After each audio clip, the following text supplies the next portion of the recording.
everybody, it's Wheezy time. And what are we doing? We're back in the kitchen. I know it seems like I'm in the kitchen a lot, but it is one of my favorite places to hang out.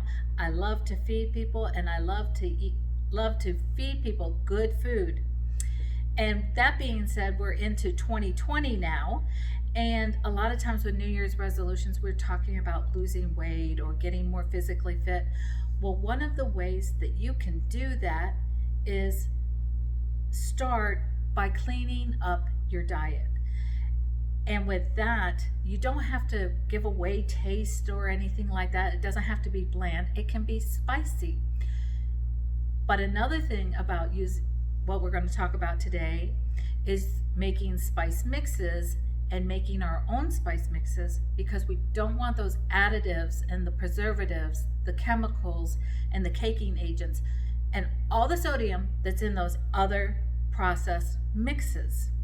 So we're going to learn how to make our own and how to store them properly. So with all of that being said, I'm going to introduce my friend Corinne Brown. She is the fresh expert from Tupperware, and we're going to make a Chicago steak seasoning and a chicken seasoning. So come on in, Corinne. Yay, you're over here. And so we're gonna, Corinne is going to be my helper, and first we're gonna make the spice mixes, and then we're going to talk about these handy dandy little spice storage systems that she has that is gonna help you out. So, Corinne, we are going to start by making the Chicago steak seasoning. Okay. And How Corinne, pretty. Can y'all see this from there? How beautiful those. I'm spilling them, but they look so pretty. All the colors. she just spilled all the spice mix. That's all right. I've got pictures of others that I made at home. But anyway, we're going to start with the Chicago steak seasoning. Okay. And this Chicago steak seasoning, she is a pescatarian? Pescatarian. So I do seafood, basically a vegetarian that eats seafood. So she doesn't eat the beef, but I'm going to tell you, Barry and I started using packaged steak seasoning about a year ago, and probably a lot of you use it, but it's really good on beef. And so you season up your steaks, but you can also use it for your hamburgers, meatloafs, and I love it for even when I'm cooking pot roast. It just, the spice blend just really makes your mouth really happy when you eat it. So anyways, the Chicago steak seasoning, we're going to start off with several tablespoons of kosher salt, which I have here. Okay. Several tablespoons of pepper. So it's 1.5 teaspoons of fresh ground pepper. I just buy the more coarser ground pepper myself. But then, show this, Corinne. Oh, this is the chop and prep from Tupperware. The chop and prep. So they're saying just mix together some red pepper flakes, some rosemary, minced onion, and garlic. And don't worry, the recipe is in the blog, so you'll have to read the blog too in order to get information. But anyway, we want to give this just a couple twirls. Use a little coffee grinder or somehow just chop these up, just so that, not so that they're fine, but just so that they just blend better, and they're not so big when it comes out onto your meat. Okay. It's fun. She's just having fun. And so she's... Oh, that smells amazing. And what was this called again? This is the chop and prep. And it's kind of cool because every time you pull the handle, it's like hand chopping 100 times. So you're taking those red pepper flakes, breaking them down just a little bit, the onion flakes, and then blending at the same time. You don't have to worry about a cord, so you can do it everywhere. So it's just really simple.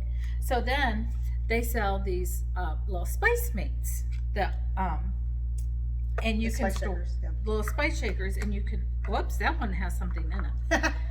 So I have one all empty right here. So we'll just pour that right in there. So great. And this is the 1/2 cup size.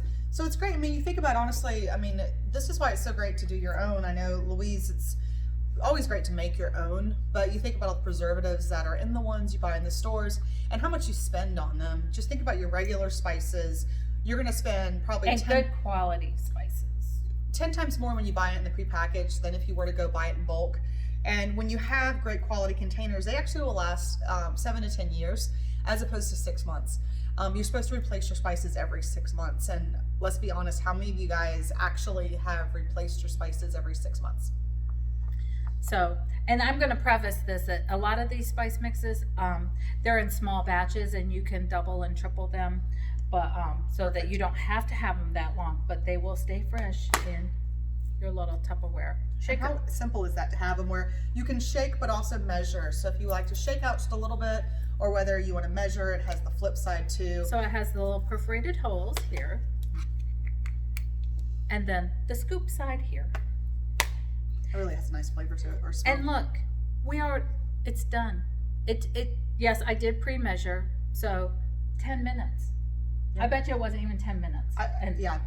It took me longer to just kind of And less time it takes to go to the store, you can have your own seasoning blends.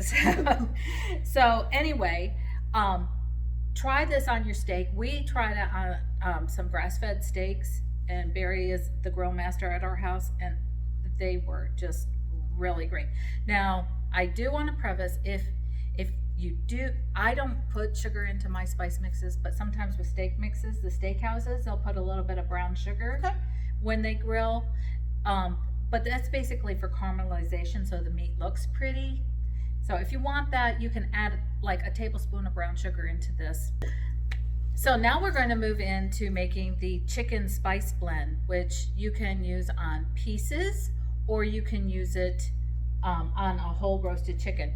But this recipe that I will have in the blog, it just makes a small batch for like 6 pieces or a whole bird. So it's a blend of salt and pepper, but then your rosemary, thyme, garlic powder, and different things like that. And it just, I'm gonna tell you, when I made this last week, Corinne, my house just, for me, I love those smells. It was like heaven. I love the smell of rosemary, and just the colors just make me happy. Yes. I think this would be great on fish. It would be. It would be. So you could use it on chicken or fish, turkey. If you're inclined to make duck, which I've never made a duck or any bird. Any bird but fish. But anyways, this is a great spice mix for this. So we have already put the ingredients together. Like I said, the recipe is into the container or in the blog.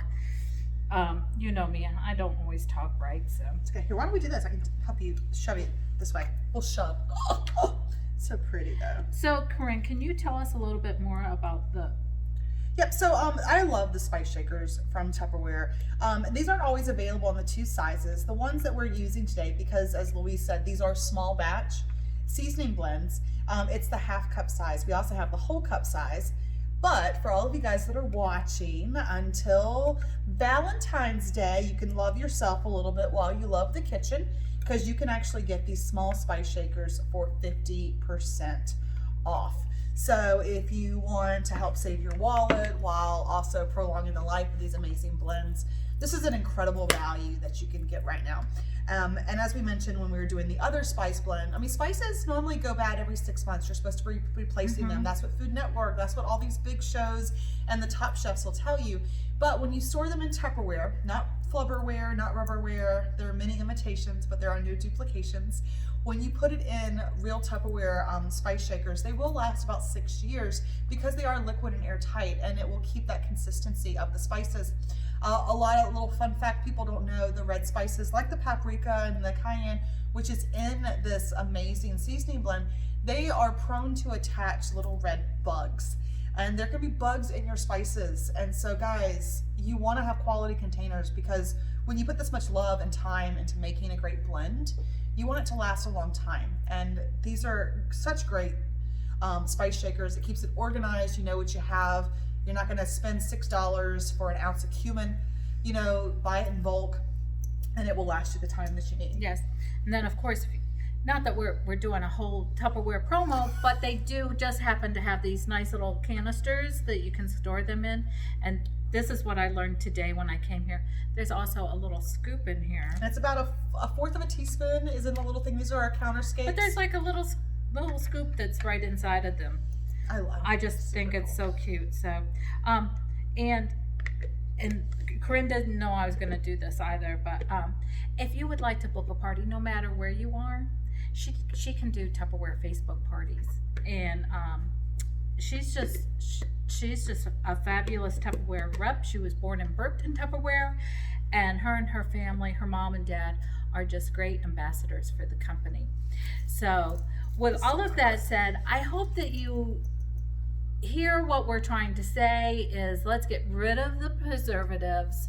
The main thing is get rid of the preservatives, the bad sodiums. Use kosher salt or pink Himalayan salts in your spice mixes, and you will find a difference in joints, how you move, your complexion.